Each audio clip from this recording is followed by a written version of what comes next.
Aleluia! Esse foi o texto básico que o Senhor me deu para iniciar o estudo. Aqui Davi ele está falando, né, sobre o Golias, né? Mas eu separei algumas definições no geral, né, para a diferença entre guerra e batalha espiritual. Ali eu botei um parâmetro assim, né? Batalha espiritual. A guerra possui uma abrangência geral. Na batalha espiritual, a abrangência ela é geral. A batalha se trava no particular. Aí fala sobre a guerra, o início, é quando é algo geral. E batalha se trava quando é no íntimo, no particular. Pode botar o segundo, né? A guerra afeta a todos indistintamente. A guerra ela pega tudo que está à nossa volta, fala sobre as potestades espirituais, mas a batalha ela é pessoal, é individual e é com você. Tem coisas que a gente vive internamente que é só entre a gente e Deus, né?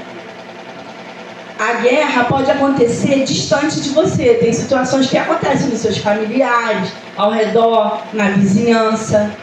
Mas a batalha é em sua vida e em tudo o que é seu. A diferença de um para o outro. Tem coisas que acontecem fora do seu âmbito de convívio e outras são vividas internamente. A guerra pode ter tréguas. Numa partida de futebol, você faz lá os 45 minutos, né? Os jogadores jogam e dá aquele intervalo de 15 minutos, eles dão uma relaxada, a mente descansa um pouquinho, para depois voltar de novo. A guerra espiritual, muitas das vezes, ela se dá assim nas nossas vidas. Por que dá tréguas? Para você relaxar e não orar. Para você relaxar e não jejuar. Para você relaxar e não ouvir a voz do Senhor. A guerra, ela nos traz esse conforto temporariamente. Mas a batalha individual, ela é ininterrupta. Ininterrupta. Nós temos que entender isso. Quando a gente entende que a batalha espiritual é algo ininterrupto, no nosso íntimo nunca termina, a gente tem que estar buscando Deus incessantemente, em oração, em jejum, propósito, campanha. Eu louvo a Deus pela vida do nosso pastor, que acaba uma sequência de campanha, Deus já bota no coração dele, para quê? Para que a gente não venha esmorecer. O ser humano ele tem essa tendência, né, de quando as coisas estão... a gente acha que está bem, né, porque Satanás ele é estratégico, e ele faz isso, faz com que você se acomode um pouco. Vou deixar ela descansar só um pouquinho. Mas ele está o tempo todo, ao nosso derredor, fazendo o quê? Nos estudando para que ele venha nos tragar. Aí, eu vou mostrar para os irmãos alguns exemplos também de orações intercessórias que Deus palestrou muito comigo. Abra no livro de Gênesis 18, do 22 ao 33. Deus, ele sempre, em qualquer circunstância, ele sempre nos mostra a direção que nós temos que ir quando a gente ora e busca o Senhor. Do 18 do 22 ao 33, que diz assim a palavra do Senhor. Aqui é Abraão, tá? Olha o que Abraão faz. Então viraram aqueles varões o rosto dali e foram-se para Sodoma. Mas Abraão ficou ainda em pé diante da face do Senhor. E chegou-se Abraão dizendo: destruirás também o justo com o ímpio? Se porventura houver 50 justos na cidade, destruí-lo-ás também, e não pouparás o lugar por causa dos 50 justos que estão dentro dela? Gente, quando eu estava lendo isso aqui, eu falei, gente, é muita intimidade com Deus para você poder orar, interceder pelo povo e indagar. Senhor, será que não há 50? Aqui Abraão, depois vocês lerem em casa, até o 33, Aqui Abraão, ele orou pelo povo de Sodoma e Gomorra para que Deus não destruísse aquela cidade. Na verdade, ali, ele sabia que o povo estava completamente perdido, né, no pecados sexuais, espirituais, porque eles adoravam outros deuses, faziam holocaustos de pessoas. E o intercessor, na verdade, como eu sou da minha casa, da minha família, sou da minha igreja, sou dos meus irmãos, sou dos jovens que estão por aí pela rua, que é isso que nós temos que ser diante do Senhor, nós temos que nos colocar na brecha para interceder. E aqui Abraão, ele se colocou na brecha para interceder pelo povo, sabendo que o povo era imoral e sexualmente. E o que mais tinha afligido cristãos e o mundo hoje em dia, como foi falado aqui na escola bíblica dominical, que eu já tinha preparado a pregação, é a imoralidade sexual. Mais um exemplo também que nós vamos ver na Bíblia, em Êxodo 32, 11 ao 14, essa eu vou ler, eu queria que meus irmãos lessem comigo também. Êxodo 32, do 11 ao 14, é o texto um pouco menor, e eu vou ler para vocês. Olha o posicionamento de Moisés. Nós falamos primeiro que Abraão, ele orou e o povo, eles estavam em pecado sexual e espiritual. E ele orou pelo povo, mas só salvou um, tá? Ló e só a sua família. E mesmo assim a sua mulher, porque estava com o coração preso porque ela vivia naquele lugar, quando ela olhou para trás, a Bíblia fala que ela virou uma estátua de sal. Não se prenda ao passado, não se prenda ao que passou. O importante é o que você está vivendo hoje na presença do Senhor. Aleluia. Aleluia. E a palavra de Deus diz que nenhuma condenação há quando você está em Cristo Jesus. Não deixa Satanás colocar o dedo na tua cara e dizer que o teu passado, ele ainda se faz presente no dia de hoje. Aleluia. Então vamos lá. Êxodo 32, do 11 ao 14.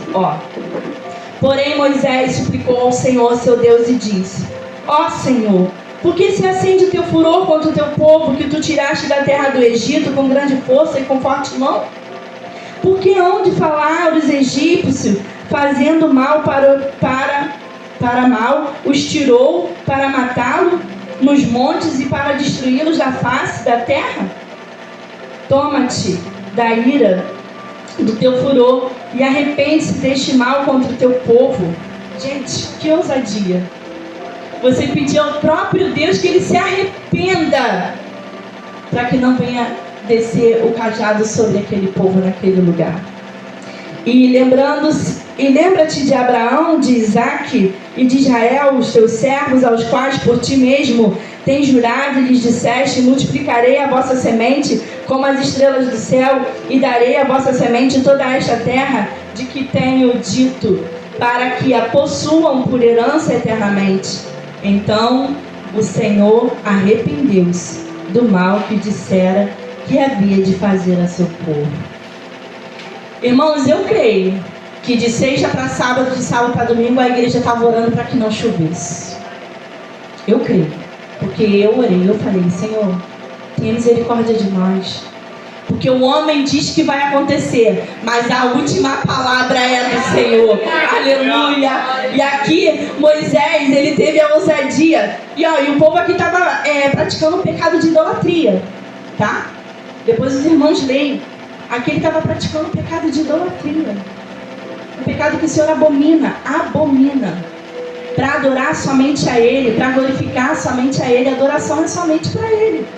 E Moisés aqui, ele se colocou na brecha como intercessor daquele povo que o Senhor havia tirado lá do Egito, e ele fez lembrar ao Senhor a promessa que ele tinha feito a Abraão, que de Abraão ele faria uma descendência e uma grande nação.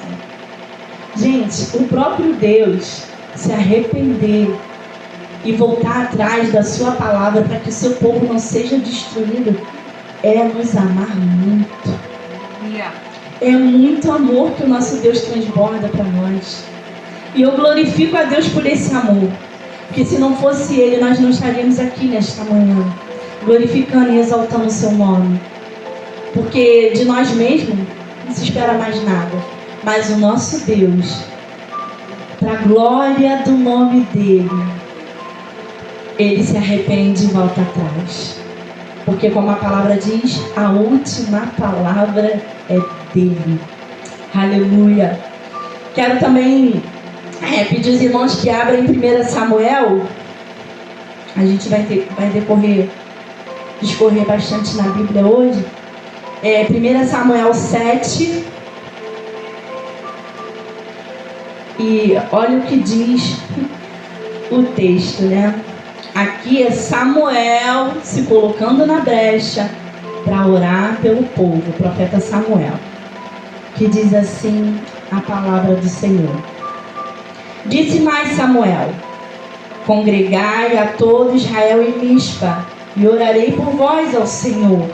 E congraciei em Mispa, e tiraram água, e a derramaram perante o Senhor, e jejuaram aquele dia, e disse ali: pecamos contra o Senhor. E julgava Samuel os filhos de Israel em Mispa. Ouvindo, pois, os filisteus, os filhos de Israel estavam congregados em Mispa. Subiram os maiorais dos filisteus contra Israel, o que, ouvindo os filhos de Israel, temeram por causa dos filisteus. Pelo que disseram os filhos de Israel a Samuel: não cesses de clamar ao Senhor nosso Deus por nós, para que nos livre da mão dos filisteus. Então tomou Samuel um cordeiro de mama e sacrificou-o inteiro em holocausto ao Senhor, e clamou ao Senhor por Israel. E o Senhor lhe deu ouvidos. E sucedeu que, estando Samuel sacrificando o holocausto, os filisteus chegaram à peleja contra Israel. E trovejou o Senhor aquele dia com grande trovoada sobre os filisteus, e os aterrou, de tal modo que foram derrotados diante dos filhos de Israel. Aleluia. Aleluia. Qual é o tamanho do problema diante do nosso Deus? Qual é o tamanho do nosso problema diante do nosso Deus?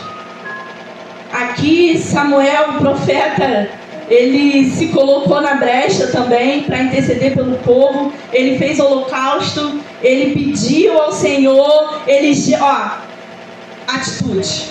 Ele tomou uma atitude. Ele fez ali um momento de adoração ao Senhor. Ele também ali, fez o jejum. Ele orou, ele se despiu e se colocou diante da brecha e falou: Senhor, tenha misericórdia do teu povo. E aí o Deus de Israel venceu a batalha pelo povo. Ele mesmo mandou dos céus lá e acabou com todos os filisteus. E muitas das vezes nós estamos vivenciando situações que a gente não consegue nem chegar para Deus e orar e falar com Deus. O nosso Deus é um Deus poderoso. A própria palavra já fala: não há guerra que se levante contra o nosso Deus que Ele não vença. Ele vence, porque Ele é o Deus Todo-Poderoso. Mas você tem que se colocar diante do Senhor, jejuar, orar, buscar e falar para Deus: Senhor, faça conforme a tua vontade, mas eu estou aqui na brecha, orando, buscando, para que o Senhor venha fazer a obra, para a glória do nome dEle, porque é o nome do Senhor que vai ser glorificado. É o nome do Senhor que vai ser glorificado na sua vida. Muitos vão olhar e não vão nem entender. Meu Deus, ela estava cabisbaixa, triste, chorando, e agora está saltitando, está pulando, está adorando, está glorificando, está jejuando, está orando. Faça.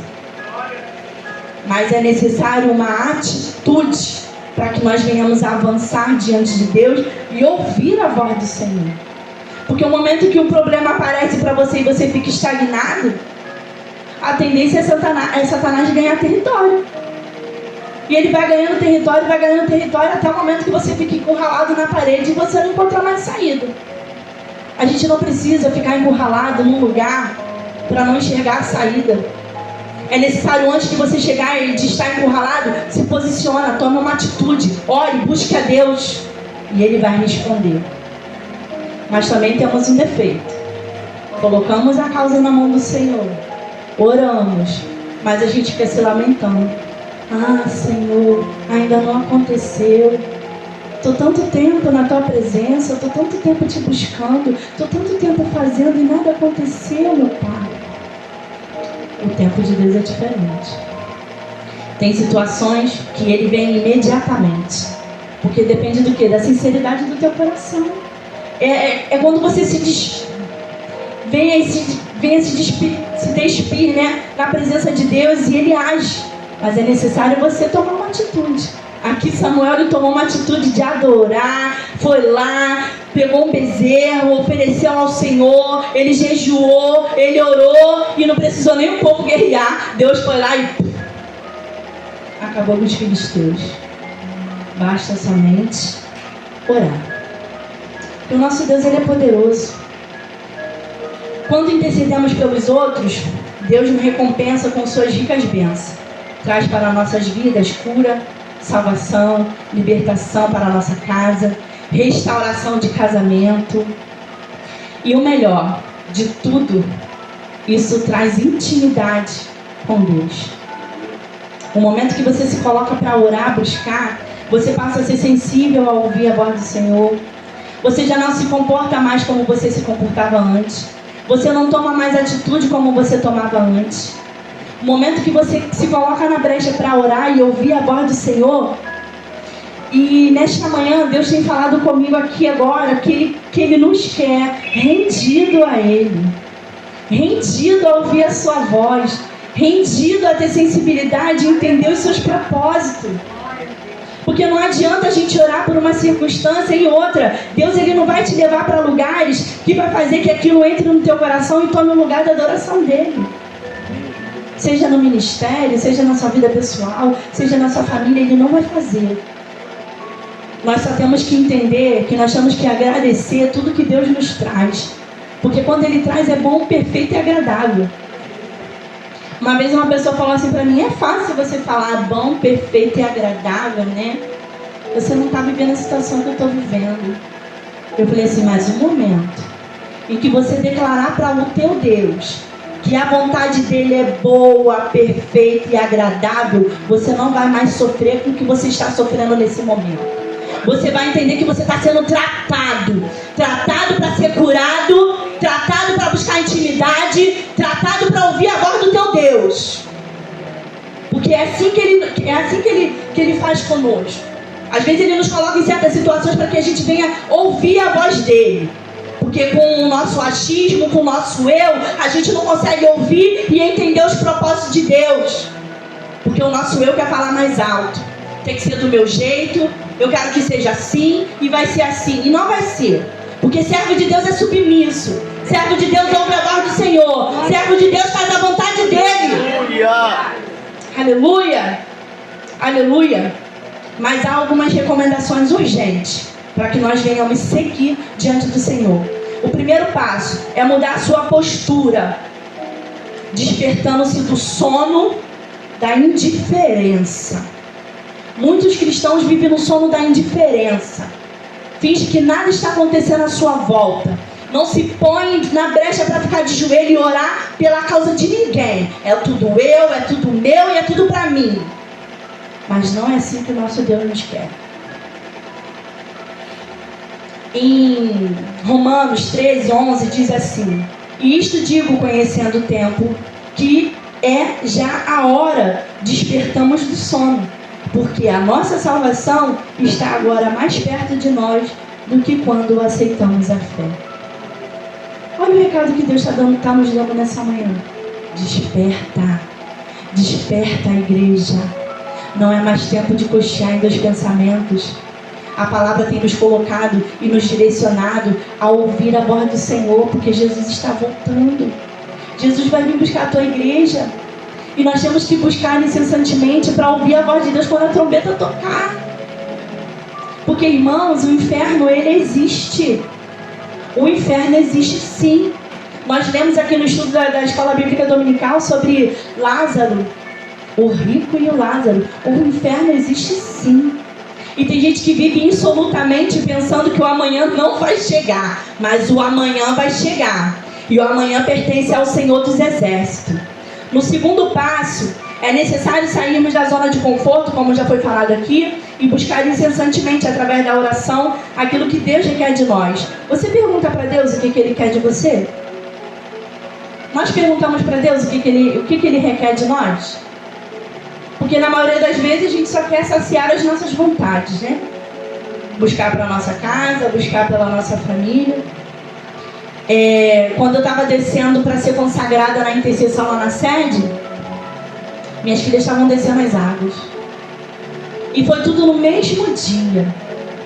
E elas falaram, mas mãe, a senhora não vai estar presente, a gente vai se batizar. Eu falei assim, o Deus que eu sirvo me garante vocês também. Vocês vão lá descer as águas e eu vou lá me colocar na brecha do Senhor e falar, Senhor, eis-me aqui para fazer a tua vontade.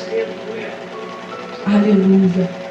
E em Tiago, terceiro passo, está no livro de Tiago 4:7, que diz assim, sujeitai-vos a Deus, resisti ao diabo e ele fugirá de vós. Resistir às nossas concupiscências, resistir ao momento em que a gente acha, eu vou fazer isso aqui porque eu já estou forte na presença do Senhor, eu vou pegar esse celular aqui, vou tirar daqui, vou botar aqui, e eu vou fazer porque eu já sou crente há 10 anos, 5, sou novo convertido, estou no primeiro amor e eu vou fazer. Mas você orou?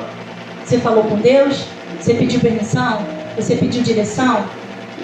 E se você tomou uma atitude impensada sem falar com Deus? Você pode carregar consequências desastrosas e desagradáveis. E tem gente que vive consequência até hoje de uma escolha que fez há 10, 20, 30 anos atrás.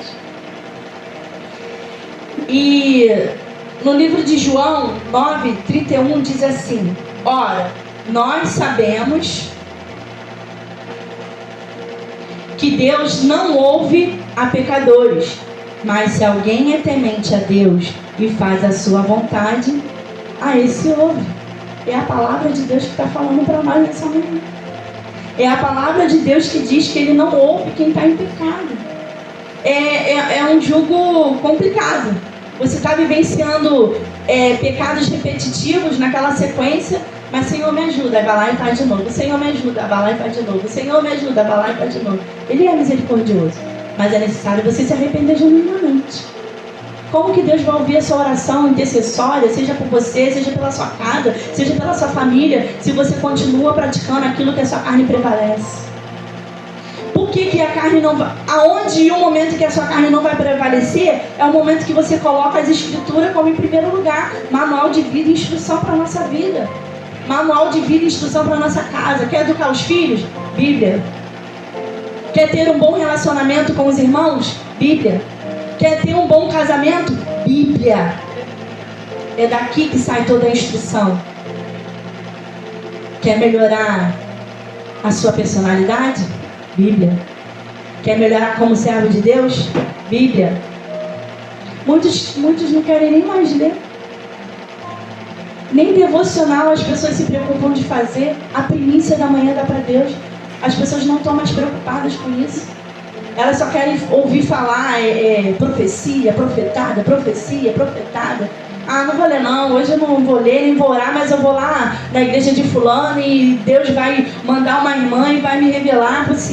Eu creio em revelação, tá, irmãos? Não estou falando sobre revelação, nada disso não. Eu estou falando de pessoas que se acomodam em não buscar por si. E aí está sempre caindo nas mesmas concupiscências, sempre cometendo os mesmos erros, porque a oração, ela faz você se limpar. Você pecou hoje, fez algo que desagradou a Deus, você vai botar teu joelho no chão.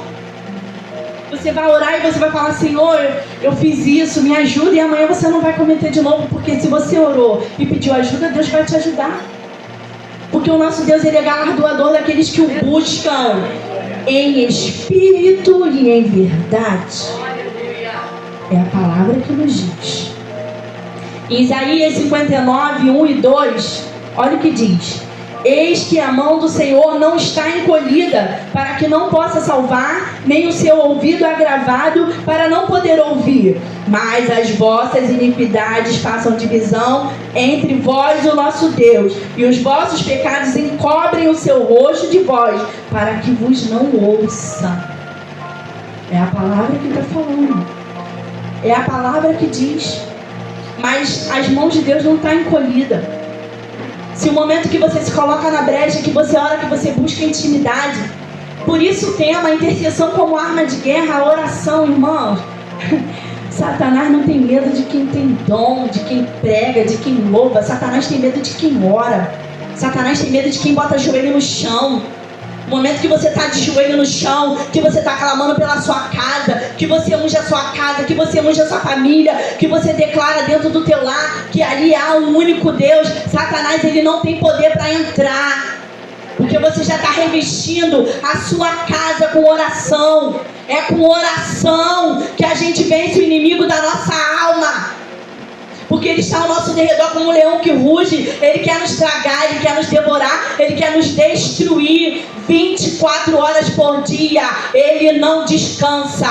Ele dá algumas tréguas para que você se acomode, não ore e não busque ao Senhor. É isso que ele faz, como a gente viu aqui. Na guerra ele dá intervalos, como um campo de futebol, como eu falei aqui no início. Ele dá um intervalo de 15 minutos para você relaxar. Ai, agora eu estou bem. Aí ele só fica maquinando algo para vir, entrar na sua vida, se você der brecha, porque ele é astuto, mas o nosso Deus, ele é general de guerra, ele é general de batalha e ele não perde nenhuma. O momento que você fala assim, Senhor, essa causa é tua, eu coloco na tua mão. Ele é general de guerra e ele faz. O momento em que nós nos colocamos para Deus as nossas maiores dificuldades, Ele nos ouve. E confessar é o primeiro passo. Irmãos, confessar as nossas fraquezas é o primeiro passo para Deus agir. Porque o momento que você confessa a Deus a sua fraqueza, Ele fala, opa, agora minha filha está se colocando dependente de mim. Ela confessou, agora eu vou agir. E aí Deus começa a agir de uma maneira que aí você começa a tomar atitude que você fala assim, meu Deus, se fosse um tempo atrás eu ia fazer isso. Mas hoje não, hoje eu estou revestida. Peguei as armaduras de Deus e fui. E vou adiante. É assim que Deus nos quer, como soldado. Soldados prontos para a batalha, sem abaixar a cabeça para o inimigo. Sem dizer para ele que ele tem poder sobre a nossa vida, que ele não tem. Porque nós servimos a um Deus vivo e poderoso, o Jeová Sabaoth, Jeová de guerra. Aleluia! E não há causa que Deus não entre para vencer. Ele só entra para vencer. Aleluia! Em Efésios 6,11 diz, revesti-vos de toda a armadura de Deus, para que possais estar firme contra as astutas ciladas do diabo. Buscar as armaduras espirituais é necessário para que nós venhamos nos moldar, Efésios 6, como a pastora pregou aqui ontem, louvado seja Deus pela vida da pastora Fernanda, é isso. Esse é o manual. Ser revestido das armaduras espirituais, buscar a leitura bíblica, orar, jejuar. Essa é a arma que você vai vencer as dificuldades que você está enfrentando hoje. E tem coisas que você olha assim, ai Senhor, eu acho que essa situação não tem jeito. Tem sim, para Ele tem. Para Ele tem. Se você colocar aqui, Senhor, eu te convido a entrar nessa peleja comigo, Senhor, vai comigo. Irmãos, Davi, ainda saindo lá de ser pastor, ele declarou algo assim, eu vou em nome do Deus vivo. Que fé. Eu peço a Deus, Senhor, aumente a minha fé. Passou do dia, Senhor, aumente a minha fé, para poder enxergar quem o Senhor é. E já terminando, esse texto que eu gosto de ler, em Apocalipse 21:4, ele fala assim, e Deus limpará dos seus olhos toda lágrima, e não haverá mais morte, nem pranto, nem clamor, nem dor, porque já as primeiras coisas são passadas. Entenda, este texto aqui, ele não está dizendo que você está isento de viver certas circunstâncias na sua vida, não. Tem coisas que a gente vai passar para glorificar o nome de Deus mesmo. Tem coisas que nós vamos...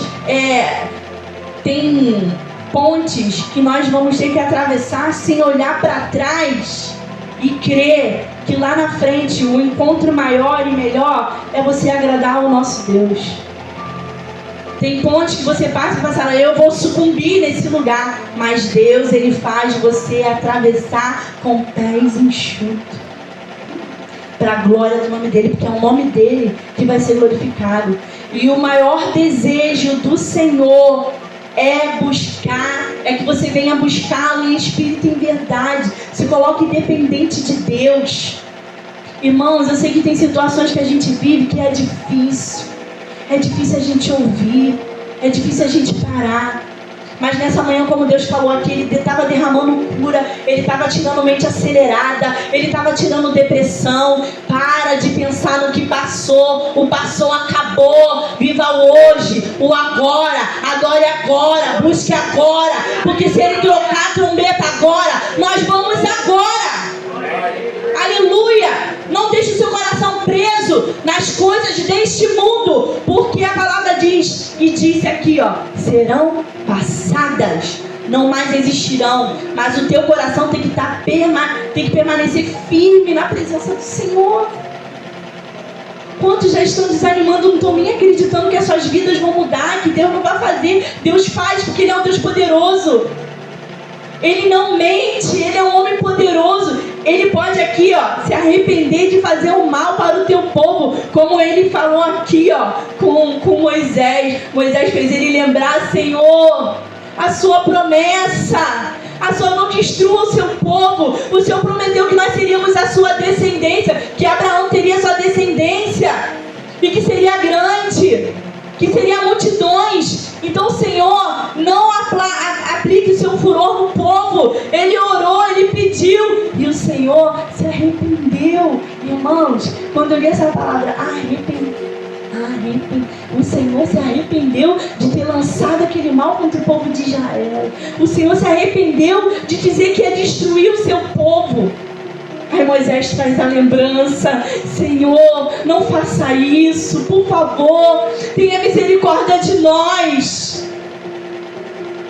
Jesus Cristo, ele indo para o Getsemane, e ele orando, e ele falando, Senhor, afaste de mim esse cálice, porque ele sabia que os nossos pecados e tudo que veio acontecendo desde o Éden até a vinda dele, era para que a ira de Deus se derramasse e todos nós fôssemos destruídos. Mas Jesus, como nosso maior intercessor, aleluia, Ele se colocou na brecha, Ele sofreu, Ele chorou, Ele foi crucificado, porque Ele sabia que o Pai, no momento que Ele se colocasse na brecha pelo povo, o Pai nos daria salvação mediante ao sacrifício de Jesus na cruz do Calvário. E temos que agradecer ao Senhor todos os dias, porque Ele se coloca ainda na brecha por nós, porque a palavra diz que Ele é o nosso intercessor diante do Pai. É através dEle e é só por Ele que nós vamos alcançar a misericórdia do Senhor.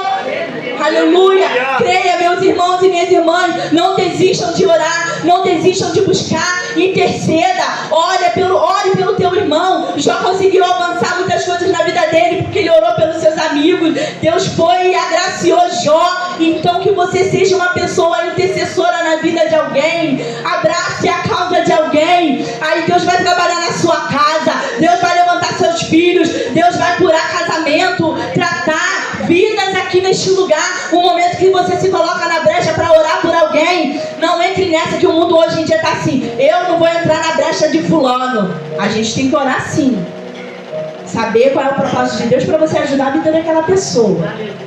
Mas nós somos intercessores um dos outros. Porque eu não vou entrar na brecha não vou entrar nesse furor não. Ir de pregar o reino e a sua justiça a todas as pessoas, a toda a terra, falar e pregar e batizar, levar para batizar. E como que você vai discipular alguém se você não entra na causa do irmão? Como que você vai levar uma pessoa a conhecer o Cristo que você serve se você não entra na brecha do irmão? Convide-o, chame para a presença, venha estar junto. E eu quero agradecer a minha oportunidade, que a gente vai entrar agora no período de oração. Mas, irmãos, entendam, a intercessão como arma de guerra, ela na mão do crente é um poder irresistível. Satanás não avança território a crente que ora.